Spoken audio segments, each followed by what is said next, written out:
تنگ آمد بجنگ آمد، بنا سرچ وارنٹ حویلی میں زبردست داخل ہونے کا انجام۔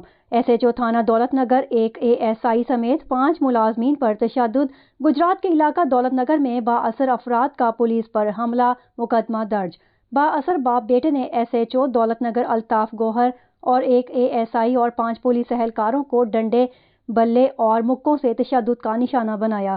ایس ایچ او الطاف گوہر اپنے 5 ملازمین اور ایک اے ایس آئی کے ہمراہ ایک بیوہ خاتون نازیہ بتول کے پیسوں کے لین دین پر دی گئی درخواست کے سلسلہ میں گئے تھے۔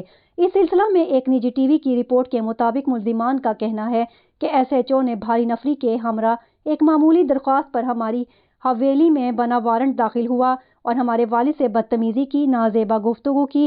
جب منع کیا تو پولیس اہلکار تشدد کا نشانہ بنانے لگے، جو برداشت نہ ہوا اور جوابی طور پر پولیس سے جھگڑ پڑے۔ 4 ملزمان عدنان، مختار، قدیر اور عقیل کے خلاف ایس ایچ او کی مدعیت میں پرچہ درج۔ ملزمان گھروں کو تالے لگا کر روپوش۔ سوشل میڈیا پر تشدد کی ویڈیو وائرل ہونے پہ ڈی پی او گجرات عمر سلامت کے نوٹس لینے کے بعد درج کیا گیا۔ یہ واقعہ 15 مارچ سے ہوا تھا، جس میں ایک بھی ملزم گرفتار نہیں ہو سکا۔ ملزمان کو جلد گرفتار کر کے قانون کے کٹہرے میں لایا جائے گا۔ گجرات پولیس